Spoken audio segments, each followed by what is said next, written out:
Hi there everyone, welcome to Creative Coloring with Erum. I'm Erum Tasneem and today I have two cards to share with you featuring the new Builder Garden stamp set. These two cards are very different, so if you don't like watercoloring, the other one only requires adding color through a stencil. Stay tuned.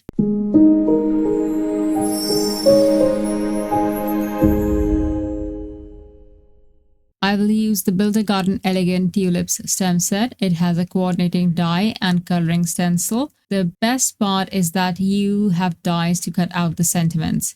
For my first card, I will prep an A2 watercolor cardstock with anti-static powder. I just have cornstarch in this container.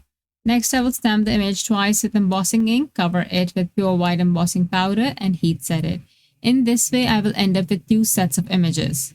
For the second image, you can choose to stamp the image partially as we only need the flowers. For the watercoloring, I'm using the Altenew watercolor tubes, Quinacridone Magenta, Permanent Yellow Deep, Dark Cyan, and Phthalo Green. To color the flower, I will mix a bit of yellow with the pink to get a slightly warmer color. I will apply the pigment to the base of the petals. I will use a second brush with just water in it and add that from the petal tips towards where the pigment is. Once these two mix, I won't overwork them and let the water and pigment mix on their own.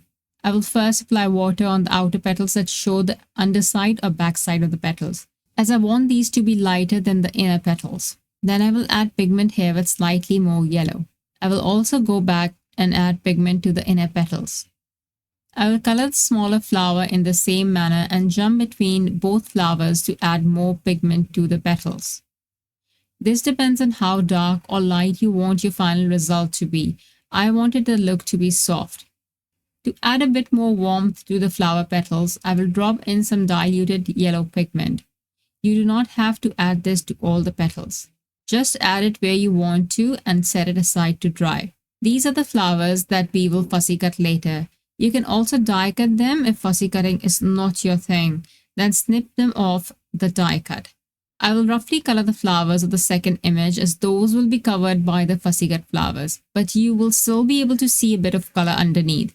These do not need to be beautifully colored. You just need to add color to the area so that it's not blank. Next, I will apply water to the leaves and drop in the green pigment mixed with a bit of yellow. Spread this pigment with the help of a paintbrush to cover all the leaves. Then pick up the green pigment as is and drop it to the base of the leaves. Remember that the leaves are still wet. The water will help disperse the pigment. At this time, I mixed a very little amount of red and the green pigment to add to the center of the leafy portion where the leaves converge to show depth and color variation. Now I'll move to the vase, or in my case, pot. On this card, I'm going for a clay pot look. For this, I mixed the already mixed pink and yellow pigment with the green pigment to create various concentrations of brown.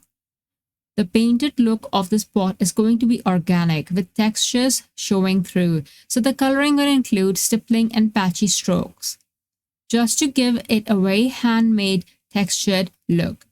And I will keep working on this till I'm happy with the look. Once done, I will go ahead and add more pink and yellow pigment to the flowers I have to fussy cut.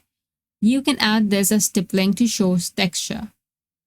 After this, I will let it air dry and then use the fine scissors by Altenew, which are amazing by the way, to fussy cut them. Use the coordinating die to cut the second image. Adhere the fussy cut flowers over the first image with instant dimension foam tip. Set this aside. Now I will work on the background. Take another panel of A2 watercolor cardstock and apply water to it.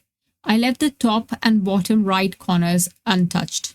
Apply dark cyan diluted pigment to this area, making sure it is more concentrated on the left side and less on the right. While the background is still wet, place the Sprella stencil from the coloring stencil set over it and add more pigment if you want to.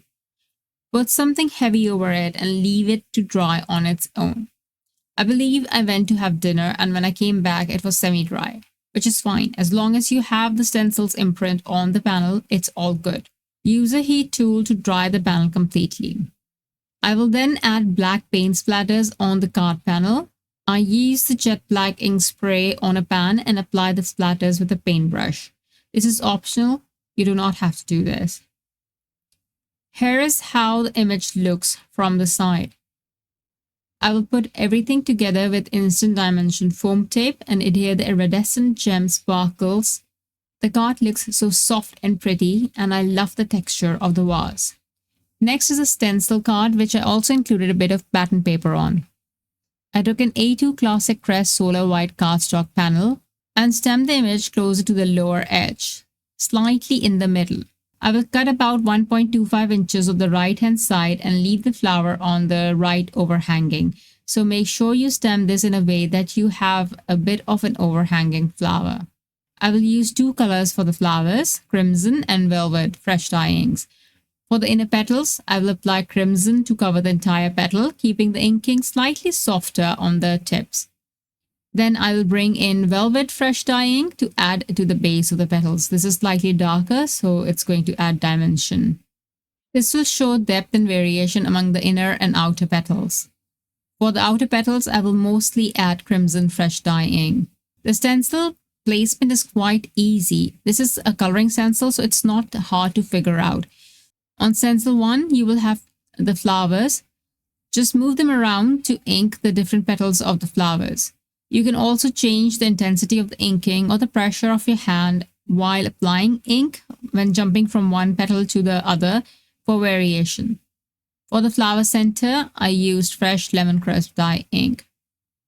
For the leaves, I applied just green crisp dye ink all over the area through stencil 2, making sure the coverage was not uniform.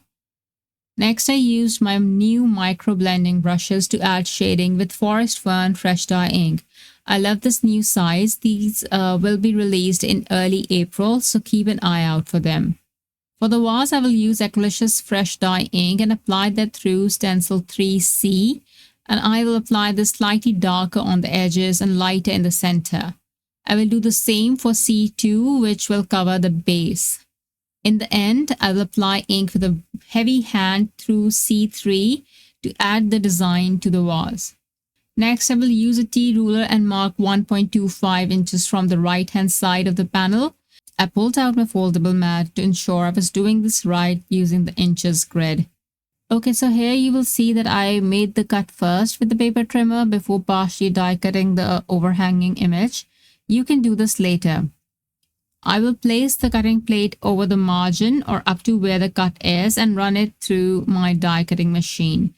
Normally, I just fussy cut the thing, but I'm doing this for you. Next, I will cut a 1.5 inch strip of paper from the Exuberant 6x6 paper pack and adhere it to the right hand side of the card base with glue tape. I lost some footage, but I added a strip of sparkling water glitter cardstock from the Shimmering Show glitter cardstock set. It adds a bit of sparkle to the card and looks so pretty. I also popped up a sentiment with instant dimension foam tape. I hope you like the cards. Don't forget to give this video a thumbs up and subscribe to the channel. Thanks so much for watching. Bye.